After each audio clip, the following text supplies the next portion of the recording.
Well, hello there. Thanks for joining me. I am Dr. Jen, and I am so pleased that you've joined me for today's show. Today, we're exploring location-specific tenancy guidelines for the great state of Oregon. And in all of my location-specific episodes, I've included hyperlinks to wherever that location is, including today's. I have one, two, three, four, eight hyperlinks, and I can add some more as we go. So make sure you check the show notes. I am going to screen share as we go through here, but I wanted to make sure that you know that all of my location specific podcasts are all set up in the exact same way, answering the same four questions. What are the basics of the tenancy law and the rules of the game of rentals in that area, in this case, Oregon? What are the nuances in this location? What about guidance about abandoned items left behind by a tenant in that location? And then where to get help in the local area, wherever you are in Oregon. As I answer these questions, you'll see me screen share all kinds of documents specific to Oregon. And as I go, I'll also check off items on the bingo card. And as many as I've done these episodes over the years, I have created what I call a bingo card, of very standard items I see most often in the tenancy laws in different locations. And then at the very end of the episode, I'll go through that bingo card to help figure out what you need to research or what is covered, what isn't covered. Some locations are very, very thorough, and some locations just aren't. And so this will help figure out what questions you might need to ask for yourself in your specific rental location in the great state of Oregon. So I must tell you that there very likely is more guiding documents for your rentals. Even if I get this recording 100% right at the time of recording, 5 minutes later, laws can and will change. And so I want to make sure that you know that this is not the end all be all. This is not everything. This will just get you started and give you some guidance, but you've got to do your own research for your own location where your rentals are. Not where you are, but where your rentals are. So this episode is not all inclusive. You've got to do your own due diligence as well, but this will at least get you started. I'll give a shout out today for our sponsor, Aloha Capital Investments LLC. That's Mike and I doing real estate investments. If you want to know more about real estate investing or what Mike and I are up to, check out alohajv.com. Okay, I am going to.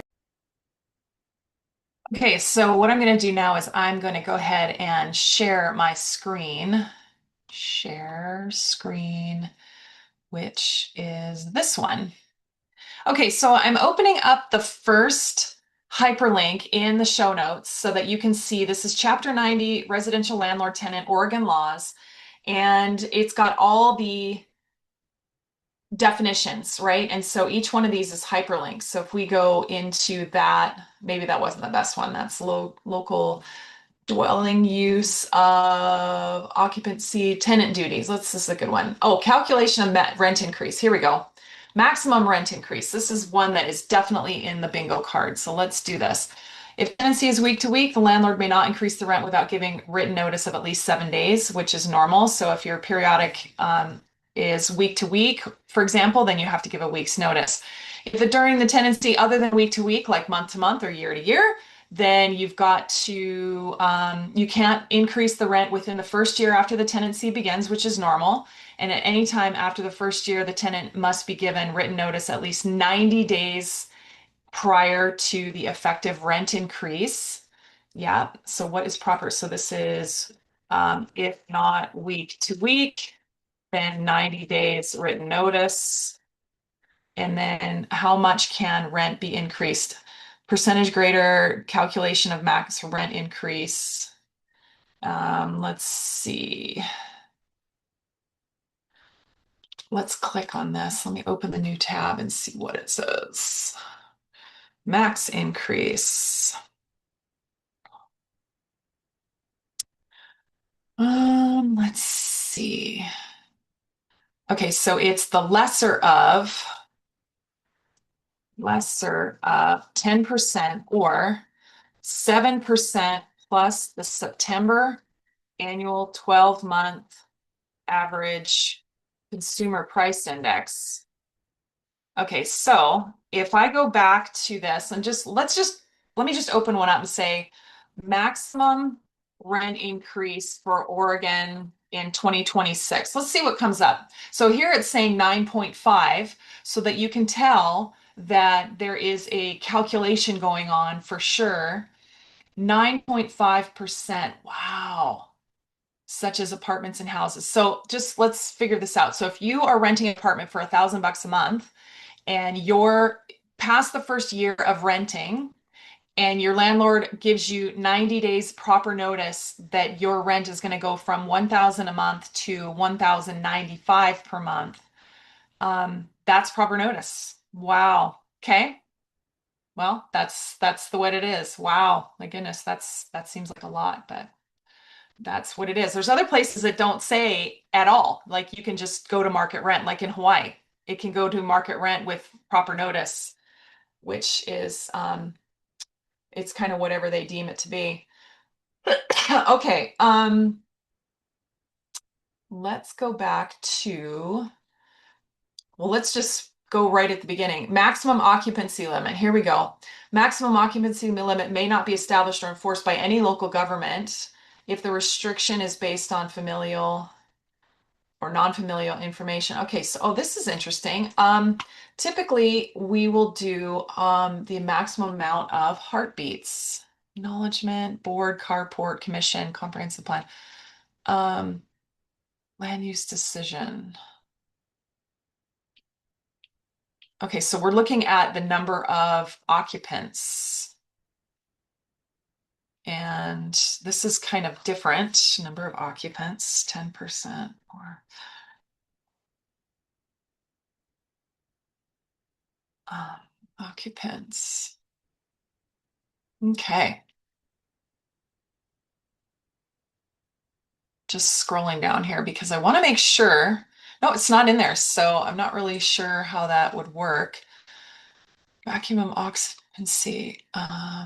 Oh, residential dwelling unit. Okay, this is why it's not in there. Let's go to the next one. So I'm just opening it up in another one. Accessory building, dwelling, or structure. Um, Structure part of the house. Okay, so dwelling unit regarding a person who rents a space but does not rent the home. Okay, essential services. So it does define essential services, which is good. Heat, plumbing, hot and cold, running water, gas, electricity, light, fixture, facility fee. This is good. It has a really good glossary. That's really good that it is putting that together. Month-to-month tenancy, prefab. Okay. Agreement. How come? Mm-mm-mm. I am looking for the limits of occupancy, which I'm not finding. Transient lodging, vacation, rental, victim, week-to-week tenancy. Goodness. Okay. It doesn't actually say it. Okay. Let's go back. Let's keep going. Okay. And this is still the first hyperlink. I don't want to get too bogged down in this because there are other items that we could work on here. Territorial application, types of payments the landlord may require deliver possession. Sometimes on tenant.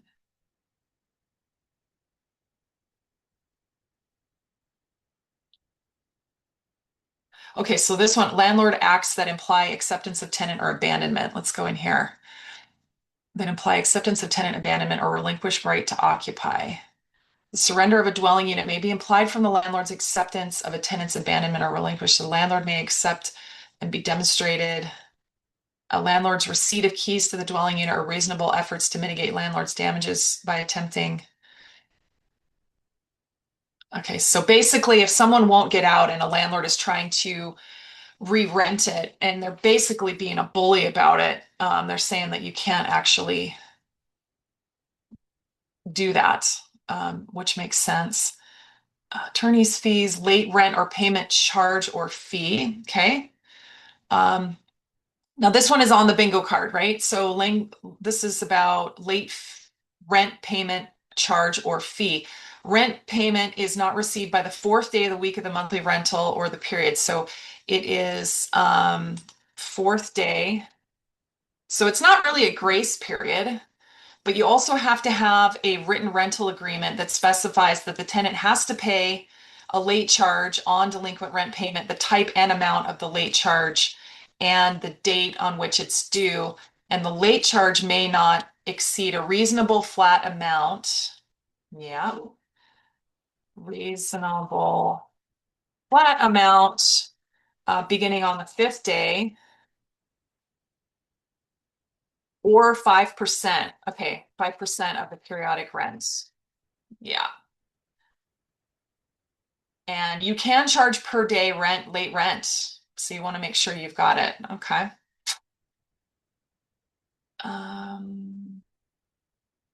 May not deduct. Okay. Then a simple interest on late charge.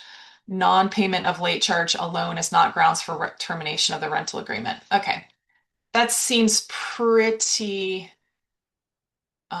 reasonable, quite frankly. Applicant screening charges. This one is also on the bingo card.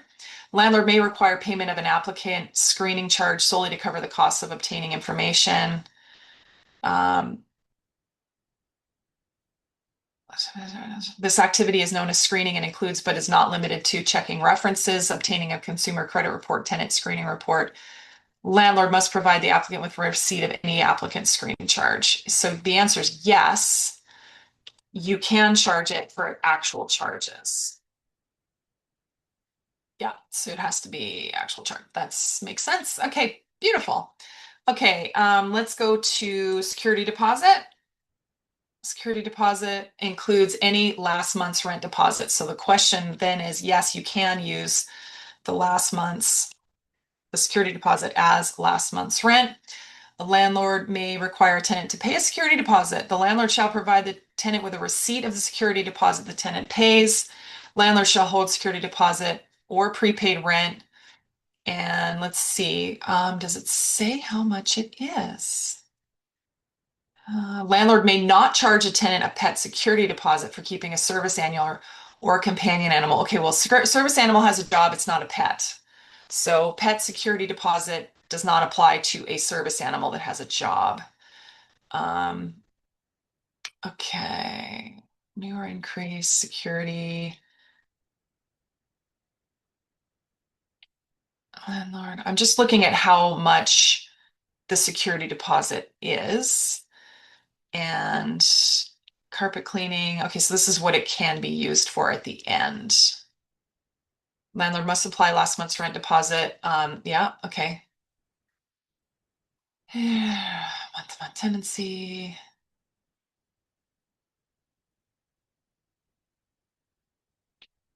So it looks like it's 1 month, but okay, so it's 31 days that they have time to return.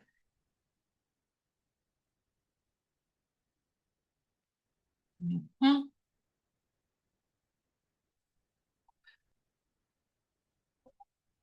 And you've got to return it. There's a couple different ways that you have to return it and provide deductions. And if you don't do it, the penalty is twice the amount.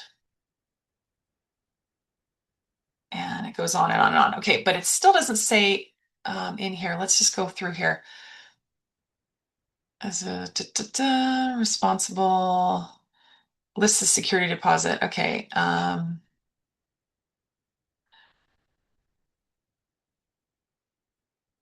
It looks like it's 1 month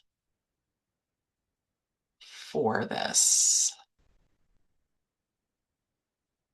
That claims that okay. No, I'm not seeing it. The amount of it. Okay, well, we got everything else about it. These evaluation statements for reasons of denial. Oh, let's go in here. Statement for reasons of denial. Hello.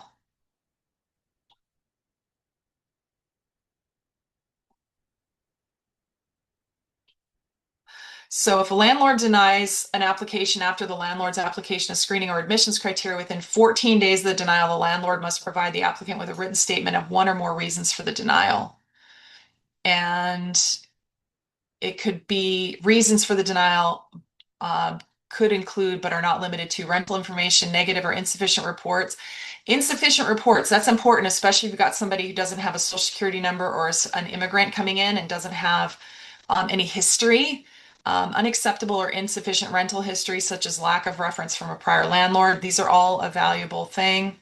Prior active possession, basically that was an eviction, inability to verify information regarding rental history, criminal records, including unacceptable criminal history, inability to verify information, insufficient income, negative information, consumer credit reporting. And of course, if you find all this, you have to give them, I mean, if you check their credit, you have to give it to them anyway. Inability, failure to read. Yeah, okay. Dwelling has already been rented. That's another reason. And then the statement for reasons for denial must include name, address of tenant screening companies. Basically, give them the document that you're basing this on, right? Yeah, yeah. Okay. And if you don't do that, then you could get fined, looks like $100. Landlord or agent to access the premises. So this is uh, abusive access defined. Basically, you've got to make sure that you are have a reasonable reason to enter the unit with proper notice, unless it's an emergency.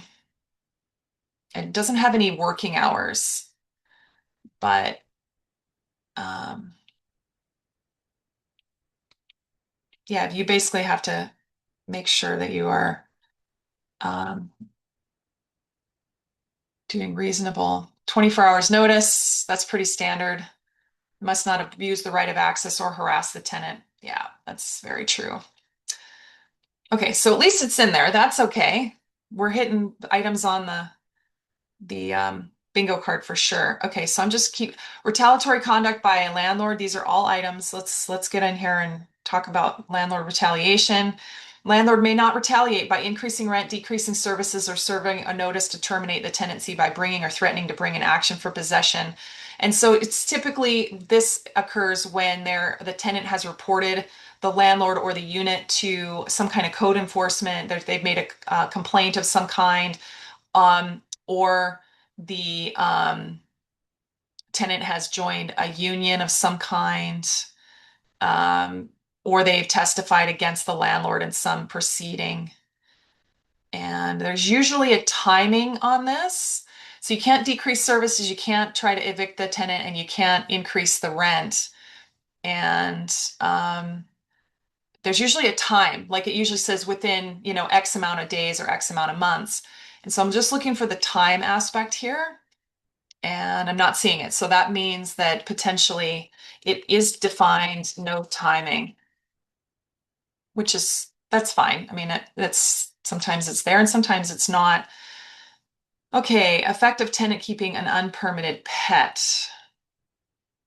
Okay, I'm only going to do a few more in this one and then we're going to move on because we could do a lot more in here.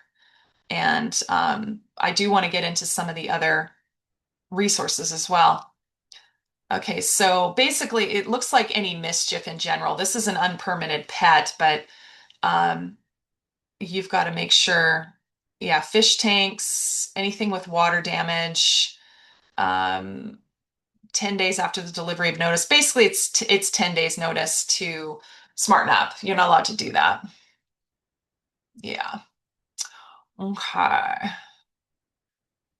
Termination of tenancy, landlord discrimination. And no, okay, so this goes into confidentiality, informal dispute resolution, registrate. Oh, landlord registration. Okay, so everybody's got to landlords have to register. Okay. Department charge landlord registration fee of $100 for facilities more than 20 spaces or $50 for 20 or fewer. And oh,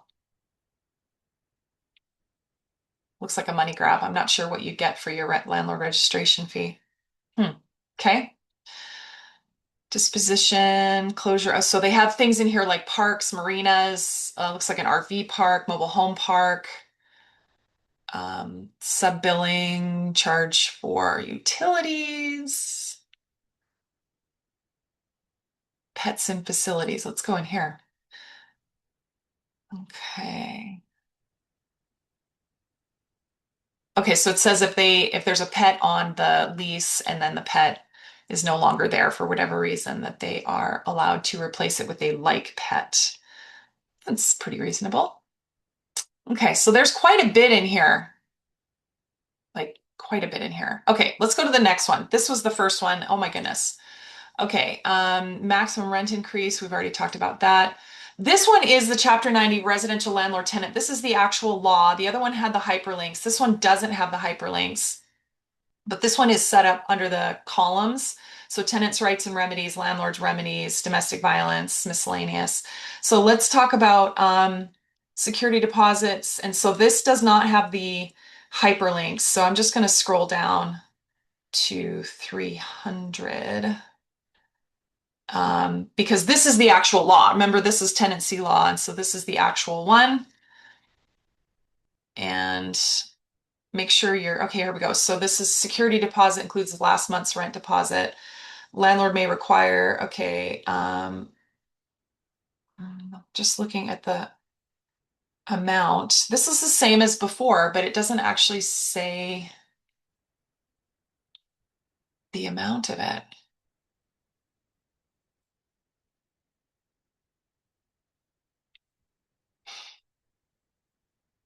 Yeah, this is exactly what we've seen. Wait, rent, dishonored, yeah.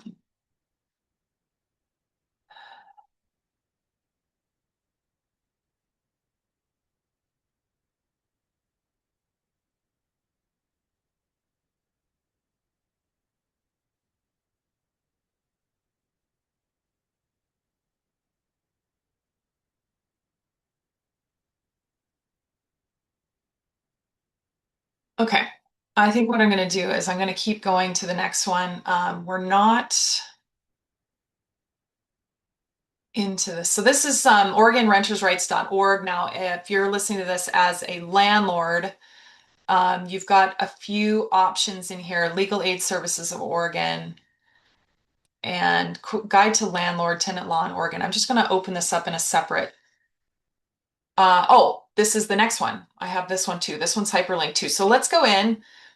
This one is 74 pages. So this one's quite a bit, but it looks like it's a booklet. This is probably the one that is way more user friendly, and I would highly recommend that you do a deep dive on this one.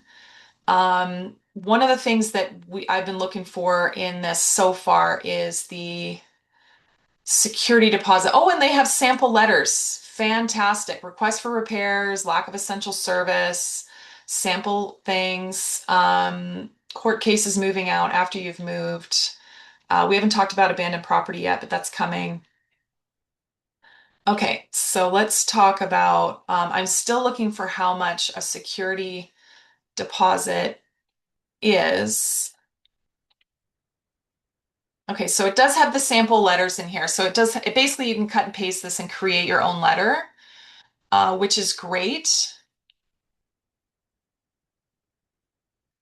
That's really great. Okay.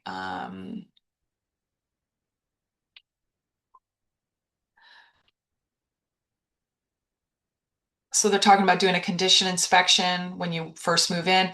I still haven't seen security deposit amount here. Let me go back up to the um, table of contents. Moving in.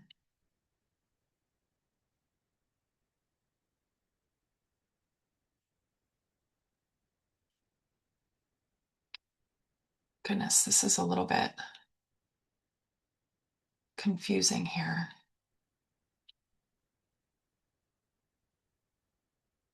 What is the fee? Can they charge me a late fee? How do late fees work? Notice of this.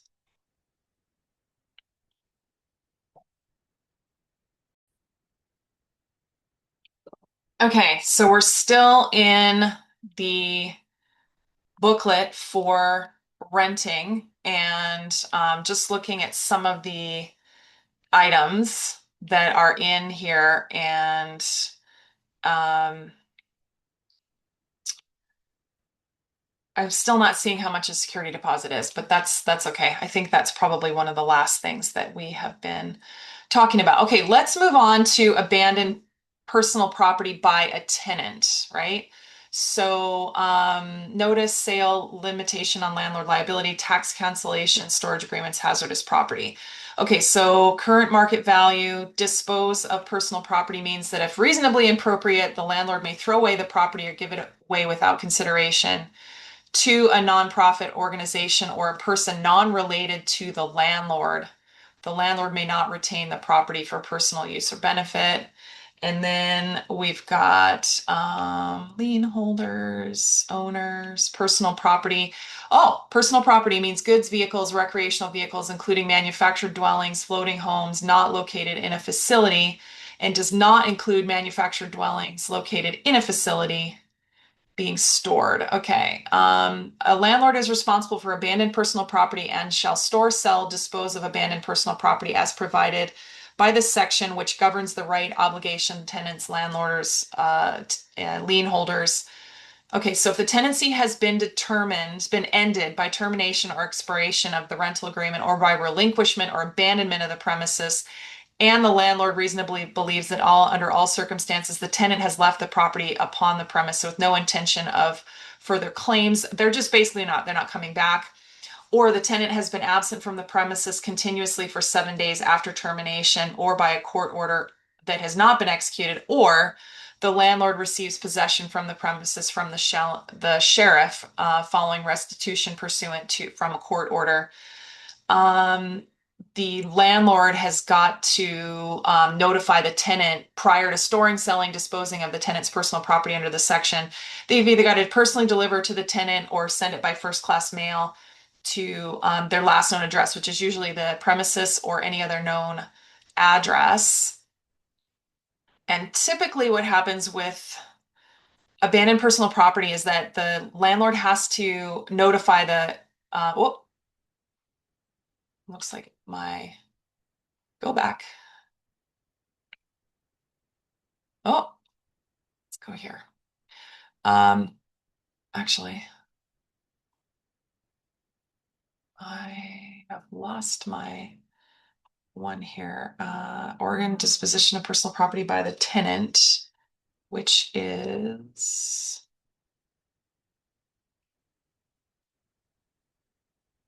in chapter 90. Give me just a second here. Let me find it. Da, da, da.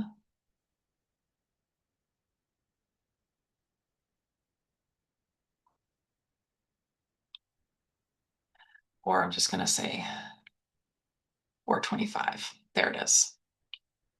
There it is. Okay, let's go back in.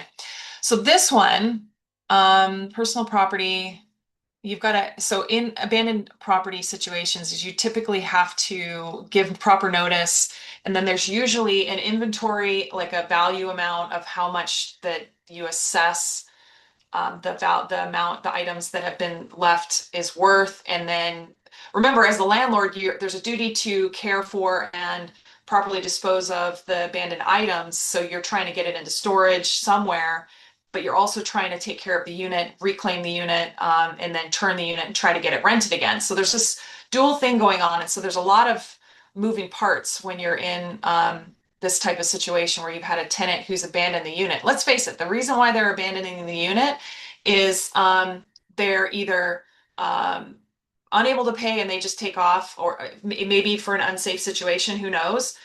Incapacity, meaning they've been hurt and they're not able to make the decisions themselves. They've died, or they're in prison, or that maybe they're in the hospital and they can't get out, something like that, right? And so you want to try to make sure you have an emergency contact for that. So there's a whole section for this. So if you're in this situation, absolutely know this way, and ask a bunch of questions. So here's one thing I wanted to let you know too, is at the end of the Oregon renters' rights, this is the Oregon legal aid. At the very end of this is a ton of resources. So several things. So first one is the rental condition report. This is fantastic. This is actually really good. And this I've never seen before, where on the right-hand side it says, is there a photo? Yes, this is fantastic that you have a photo. Now, you can't just have photos. You've got to do the written stuff and do the photos as well. But it's encouraging you to take photos. So that's good. So you've got all this. This looks like it's 3 pages. The tenant signs, the landlord signs. The landlords are not required in Oregon to do a walkthrough, but it's a good idea if they will. And if not, a tenant can do their own inspection and send a copy to the landlord. But remember, nothing happens unless it's written down. And so if you actually aren't doing this walkthrough with your tenants as a landlord, and you try to then deduct from the security deposit at the end, it just makes it easier if you have a walkthrough together and you both sign. Okay, so this one's talking about time limit warning, statute of limitations, and then resource section. This right here will help you. If you have questions, concerns, there is just a ton of resources. There's even a QR code, lots of phone numbers, depending on what county you're in, and it goes on for several pages. Also, the Oregon State Bar. So you have all kinds of options for this. So this is another one, Lawyer Referral Service of Oregon State Bar. It says it may give you the name of an attorney who will only charge you $35 to meet with you for a half an hour. The whole idea here is that you just pay for a consultation and they give you guidance and you move on your own, right? It's sort of a DIY thing if you are, especially if you're not low income tenants, which is what this is typically geared for. So just these are all ideas that you can help yourself and I know abandoned property stuff, there is stuff in there about the abandoned property, but if you're confused, this is exactly what you need to pay for. Here is the actual Legal Aid Services of Oregon .org website, and then find an office near you. So it has a map here, and you can even, pick which one you're in. And Oregon State Bar. So I think I've actually got the next one. So this one is just one specific county, Multnomah County legal resources. Now, if you're not in this county, obviously you can't necessarily use this one for everywhere. However, it does give you some different ideas on where to help Oregon landlord tenant law download the legal guide. Let's just see. I think this is probably the same one. Yeah, it's the exact same one that we've been looking at. Yeah. Okay, so you've got all of this, the help that you need. This one is OregonRentalHousing.com, the Rental Housing Association, statewide organization involved in rental housing industry. So if you need help, here is need landlord support, need forms, frequently asked questions. This one here, I mean, I actually looked at this. I think this was several $100s, but if this is what you are going to use as your textbook for having rentals in Oregon, then you need to make sure that you're doing your homework and making sure that even as laws change, that you've got it, right? So here it is. We did the Google search before, annual rent increase percentage for 2026. Here it is. I mean, this explains all of it. And truthfully, if you have more than a few rentals in Oregon, at some point it may make sense that you join this organization and go to their events. There's probably lots of events here. Yeah, here's a president's message from last week. Here it is. Okay, so that right there is going to help you. I'm going to stop sharing this screen and I'm going to share my bingo card so that you can see what I'm looking at for Oregon. Okay, so this one. Okay, tenant application fee. Yes, a landlord can charge a tenant application fee for actual charges. Is there a grace period for late rent without a penalty? Yes, you have 4 days to pay, but on that 5th day, it has to be in the lease that there is a late fee amount, and they're saying that it can be no more than 5% of the periodic rent. Deposit method, it didn't say exactly how you can pay the security deposit method, but it looks like it's a payment. It didn't say if it had to be in a separate account or not, but it's always good practice to have it in a separate account. Didn't talk at all about leases. Again, if you are confused about leases, talk to the Bar Association or the Oregon Rental Housing Association. They very likely have either standard forms or have guidance on where you can get those. Is an emergency contact required in the event of tenant abandonment, incapacitation, death, or imprisonment? No, but it's best practices. There was some talk about pets and animals. There was no discussion about pet rent. There was discussion about pet deposit that you can't require a pet deposit for a service animal, which makes sense, but it didn't say anywhere how much any of these deposits are. Delivery of signed lease required, didn't talk about it. Condition inspection at move-in. It does give you a condition inspection and some standard letters, but it also said that in Oregon, the landlord doesn't have to do the walkthrough. Again, this is all best practices. This is a good idea to do this. Required maintenance inspections are not mentioned. How often can rent be increased? Beyond the first year of tenancy, you can increase it once per year. Proper notice on a rent increase. If it's week to week, then it's 7 days. If it's more than that, then it's 90 days written notice. And the rent in Oregon can increase the lesser of either 10% or 7% plus the September annual 12-month average consumer price index for that region. Renter's insurance was not required or mentioned. Abuse of access and reasonable notice to access is defined. Landlord retaliation is defined, but it doesn't give any timing. There was no discussion about either automatic conversion from a year lease to a periodic, like a month to month, or an abrupting holdover situation. So it's unclear if it actually ends or if it automatically terminates. Is there an acceleration clause? If there's early termination of a fixed lease, there was no indication there was an acceleration clause. Condition inspection at move out. This is a good idea. And again, if you as the landlord is not going to do the walkthrough at the move in, if you are going to charge funds out of the security deposit, you're going to deduct, then doing a condition inspection at move out. I mean, it's a hard argument. So if you're not going to do both and you're not going to be present at both, or you're not going to at least compare, then you've got to make sure that you understand how this works. Return of deposit is within 31 days. You can use the deposit as last month's rent. And if you don't return it properly, then the penalty is double the security deposit. We didn't talk a whole lot about eviction, but it looks like 10 days notice for correction of mischief and abandoned items. We did see some guidance on abandoned items about giving proper notice, storing in some disposition, but it didn't talk about value. It didn't talk about anything else other than that. At this point, I'm going to stop sharing. So you've seen my bingo card. And here's what we're going to do next. I'm just going to remind you that as we've gone through this, all of my location-specific podcasts are set up in the exact same way, answering the same 4 questions. What are the basics of the tenancy laws in that area? What are the nuances? How do you get help with an abandoned items situation with tenants leaving behind personal property? And then where to get help in your local real estate area. You also saw me keep track on my bingo card of standard items I see most often in that location. And if you're ever interested in another geographic area, there's an extensive list in the library of geographic areas. You already know what I'm going to talk about, just in a different location. One more reminder that this episode is not all inclusive. You must do your own due diligence, especially as this library ages, that laws can and will change. So you've got to do your own research. If you're listening to this podcast, chances are you're either new to real estate or you are new to real estate in Oregon. The things you can do to help yourself are make sure you know the rules of the game, read the Oregon Residential Landlord and Tenant Act, and get in the room, whether virtual or actual, get in the room with other Oregon landlords. Ask questions and learn what they're asking, learn what they're talking about. One option is joining the Oregon Rental Housing Association.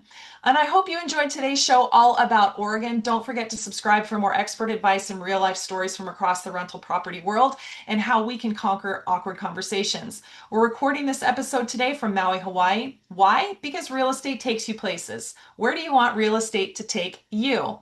Join me in the next episode live right now in the library, episode 220, 220, about the U.S. state of Georgia. I'll see you there.